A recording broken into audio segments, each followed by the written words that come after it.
Hey guys, today we're here and we're reviewing these, the Mercedes S Class and Lexus LS500.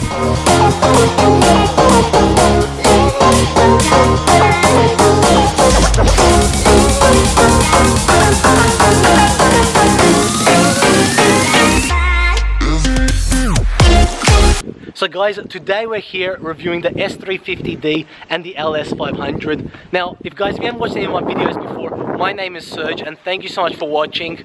I love cars, I get a chance to drive many cars and that's how we get to do all these reviews. So we've got a 2016 S350d and an LS500 that we're going to be reviewing, and for that I've got my very special friend Ryan. He's going to be helping us driving these cars and we're going to get a review. Ryan, actually say hello to the guys. Hey everyone. So you might actually remember Ryan was actually in the very first video, the BMW X5 review that I did. If you haven't watched it, guys, go on the channel, watch it. It's the very first video that we did. So Ryan here is actually going to be driving the LS. He knows a lot about that car, and I'm going to be driving the S Class because I know a little bit more about that one. We're going to go through all the features, all the design aspects of the car, how the car feels on the road and how it drives. And at the end of it, we're going to see which one we preferred, what points of it we preferred, because at the end of the day, we are driving over $200,000 cars, guys.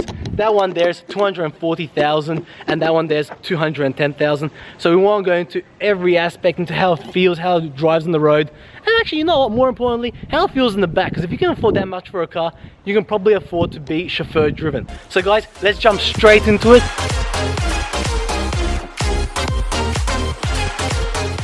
Right guys, here I am driving the 2018 Lexus LS500. I mean, what a beautiful place to be in. It's a sensational car to drive. It really is. It's so smooth, quiet, drives amazingly well. I mean, as does the S Class, you know, it's a great car too. But just to run you through a few specs on the cars, the Lexus model has definitely the advantage in terms of performance and power. It's 310 kilowatt. It has a 10-speed transmission and it's a 3.5 litre V6 twin turbo engine. Compared to the Mercedes, which is 190 kilowatt, and it's only a 3 litre engine. Both cars run on the multi-mode air suspension, so you have a number of different modes to choose between. The Lexus actually has 3 suspension modes that you can adjust between, so it's got Comfort, Normal and Sport Plus. The Mercedes only has 2 options.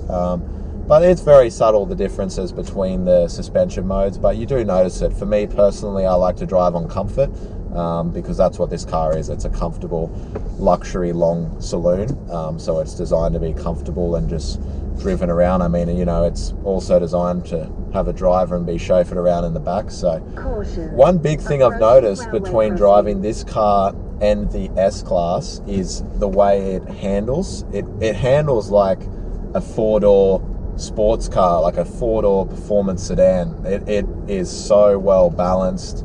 It's soft and subtle and smooth, but it still handles a turn in very well. Like, it's very direct in its feel. A few other little things as well to mention, guys. The stereo in this car is ridiculous in my opinion. It is insane. It's 24 speakers or 2,400 watts. Mark Levinson is the brand and it's amazing. I mean, the heritage of Mark Levinson, I mean, I won't go into it, but if you look on Google, it's quite impressive, the history they have.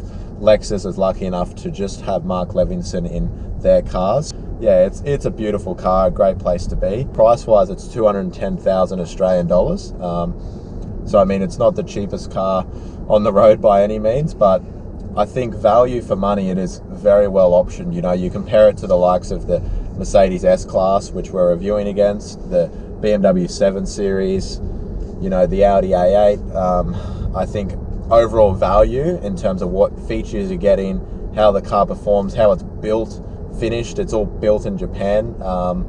You know, it's very hard to beat. If you want bang for your buck, this is the car. Honestly, it really is. You know, it's so well refined. There's a lot to like about it.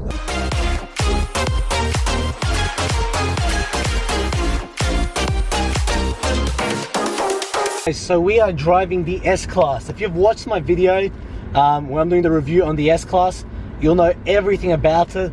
But for everyone that's new to my channel, thank you so much for watching. Let's have a quick rundown on the S Class. the S-Class that we're driving is an S350d. So what that means is it's a 3.5 litre V6 turbo diesel. And essentially there's actually a few different types you can get in the S-Class. You got the petrol variant, you got the diesel variant, the one that we're driving. You've got long wheelbase, you've got short wheelbase. Now here in Australia we're pretty limited with options, and that's only because the numbers of cars which Australians are buying here, especially cars like this, are so few, and we only get the short wheelbase here in Australia for the S350d. But essentially it's a 5.1 meter long car. Like, I'm not sure what's so short about that, but the long wheelbase is about 10 centimeters longer. Now the one that we're driving has a few options. A lot of it is standard, so you know, these cars were a base price of $220. This one's got the AMG line, so it's got the AMG wheel, it's got the bigger 20-inch wheels, it's got very nice mood lighting within the car, and you've probably seen it in photos where you can change the interior lighting in the car. 7 different colors. Now the new S-Class has 64 different colors. 64 different colors where you can change the colors of the actual car. And essentially the ride is so smooth, it's so comfortable. I absolutely love this car. Hey, here we go, here's Ryan. Shall we go for a drive and compare these cars? Oh yeah, man. Tell us a little bit about your car. Bro, I mean, it's a beautiful car. You know, it's so smooth, so quiet. Like, it's just super comfortable. Hey, like, it's a pretty good place to be, that's for sure. Serge, how about you? Yeah, I love this car. It's just, you know what it is? It's as if you're driving this car and you can see everyone around you, you can see everything around you, but it's like you're driving in your own little bubble, in your own little world. It's almost as if you're separate to everything outside, because that's how quiet it is, that's how smooth it is. And it's just like, you can barely hear the engine, even though it's a diesel. It absorbs the road bumps very well, especially in comfort mode. And it's just so smooth, man. It's just so smooth, you know. And I know, like, it's something about the layout of the dash where it just makes you feel at home. It's just, everything is where you'd expect it to be. Yeah, it's funny you say, like, everything's where you expect to be. I mean, me personally, I've had a little bit more time in Lexus vehicles, and for me, like, the Lexus definitely, like, because I'm used to it, everything's where I want it to be, whereas the Mercedes, it's sort of like, yeah, you know, I have to have a bit of play here and there. Like, I have spent a bit of time in Mercedes vehicles, but everything isn't, like, I guess, as well displayed on the car. So, like, all the climate control buttons, everything like that just isn't as well displayed. Like, that's one thing Lexus does really well. Like, everything has a name on it, so you actually know what it is. Tell us about your safety. Yeah, I mean, the car's got a 5-star ANCAP safety rating, so I mean, it's got all the gear. It's got 10 airbags standard. I think it's got more than the Mercedes. It has blind spot monitors in the side mirrors. It's got the adaptive radar distance cruise control, and it's an all-speed one as well, like the Mercedes, so it'll come to a complete stop. It has the lane trace assist as well, so if you drift out of a lane, it'll vibrate the wheel. If you keep drifting out, it'll actually steer you back in the lane. And I mean, it does work quite well, but at the same time, I mean, I'm yet to find a car that does that perfect. But yeah, what about you, Serge? You're right, this one only has 8 airbags, as opposed to 10 in your car. It's got the same, it's got the blind spot monitoring, it's got your lane departure, it's got your adaptive cruise control, like you said, all speeds.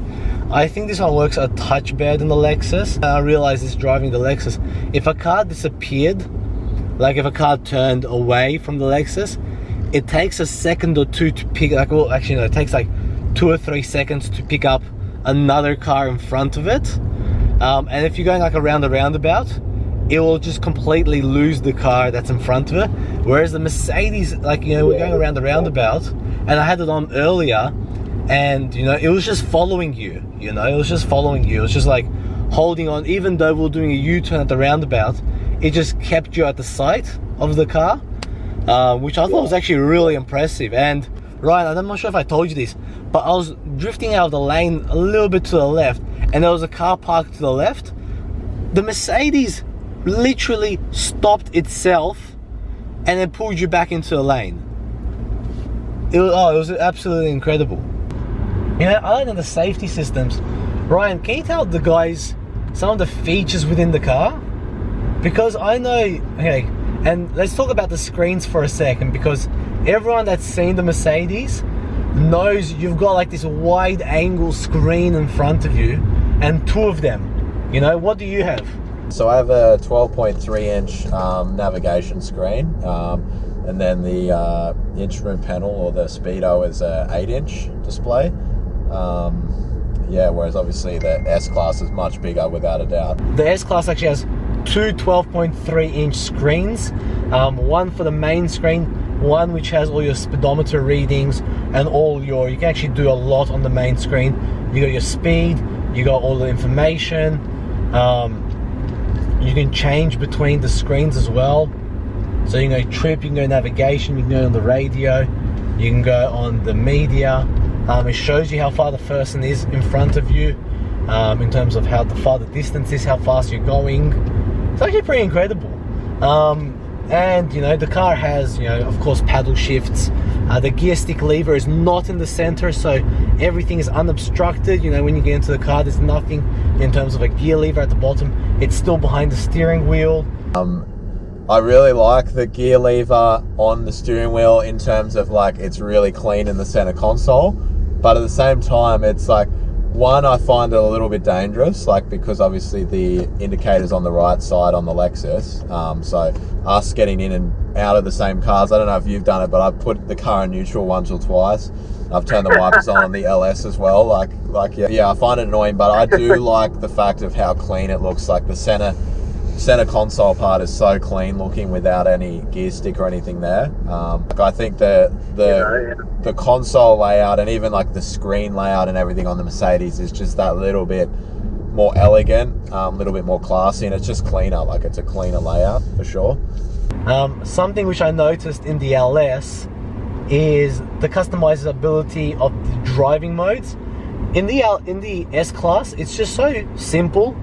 It's just got sports, eco, and comfort and sports. Whereas with the LS, you can just do so much more. You can change the suspension, you can change the drive mode. And correct me if I'm wrong, but you can actually make it sports suspension, but then engine normal, which is something that, you know, you can also do in the S Class. But the LS, I think, just does it so much nicer. Yeah, I mean, the customization, like, again, like same as the seat, the customization of the engine and the suspension is like, there's a sorry, I'm just dying over here. But yeah, there's a lot more customization for sure. But at the same time, it's like, how much do you need, you know? Like, I think a comfort setting and a normal setting for the suspension is more than enough, or a comfort and a sport. Fair enough, fair enough. But tell us, how's your little touchpad going? Honestly, it's something you really got to get used to. Like, you know, initially when I started using it, it was a bit of a struggle, but now I've, you know, practiced with it a bit. Honestly, it's actually quite easy to use. A lot of the time I'm using the voice control anyway, and the voice control is actually really good on the car. And I believe Lexus has the Apple CarPlay now they've introduced, so you can add that as an extra on if you don't have it in the car. So yeah, I mean, honestly, it's just a matter of getting used to. I think the Mercedes, like the spin dial, same as what, you know, Audi and BMW have, like, they're a little bit more straightforward because everyone's used to it, whereas the touchpad takes a bit more practice. Used to it, it's... You know what the funny thing is though? The Mercedes now incorporate a touchpad into the cars as well as the turn dial. But yeah, using the touchpad is nowhere near as easy as using the turn dial, and the touchpad, I think, is easier to use in the Lexus than the touchpad in the Mercedes. Yeah, I kind of like feel like Mercedes should do one or the other. Like, I mean, they're trying to please everyone by having both, but I think it kind of confuses things, because when you've like got your hand on it, it's like, what one am I using, you know? Like, it's either, it just should be one or the other, I think. Exactly. Yeah, I think that was sort of silly on their part. Okay, guys, so we're going to do a little bit of a... Yeah, we're going to do a little bit of a rolling. We're going to do the speed limit here is 70. We're doing 35. Ryan. I'm in second gear. I'm locked in second. What are you? Sports mode? Yeah. 3, 2, 1, go.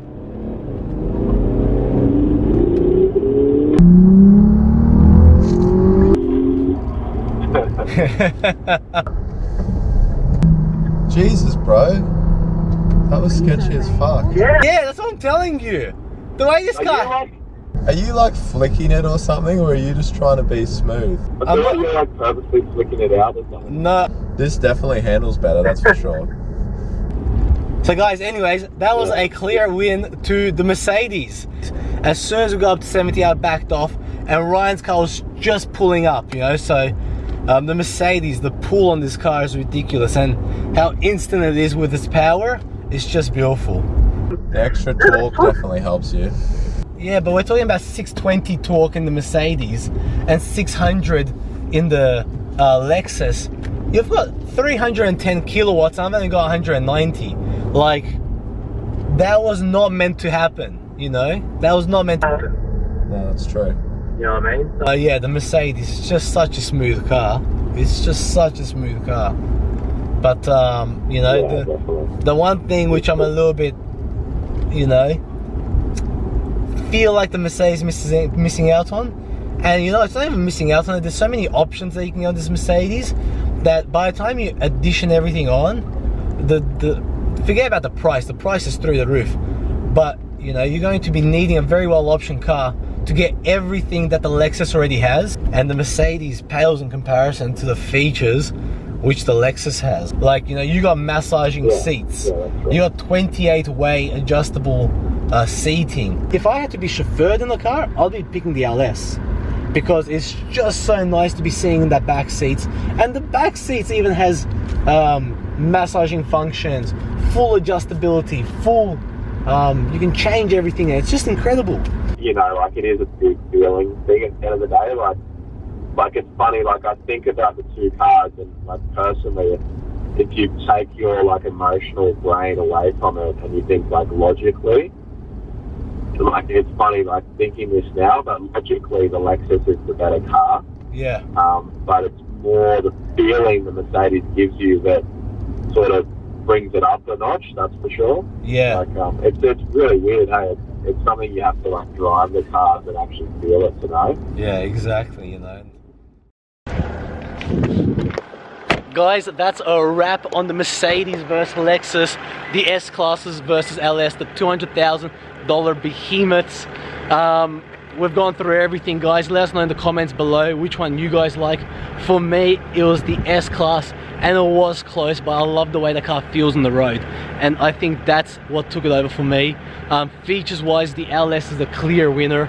Like, for so much more or less in terms of money, you get so much more in the LS. Ryan, I know, what are your thoughts? Yeah, Serge, bro, I mean, I think the LS is definitely the better value car at the end of the day, like in terms of what you get for your money. Yeah. But yeah, I think overall, if money wasn't an option, you go with the S class. Yeah, for sure. And guys, that's us. And we're not going it in terms of the bias, but I think, you know, of course, I mean, the emblem. Has something to do with it. Yeah, definitely helps, bro. But guys, it's just such a nice car. Yeah. Anyways, thank you so much for watching. I hope you've enjoyed the video. Like and subscribe. And if you got any questions, yeah, guys, give Ryan a follow. He's got some cool videos coming up. He's just started it.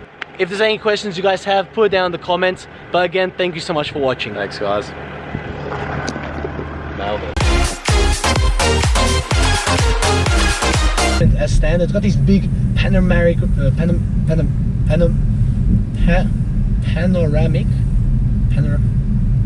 panoramic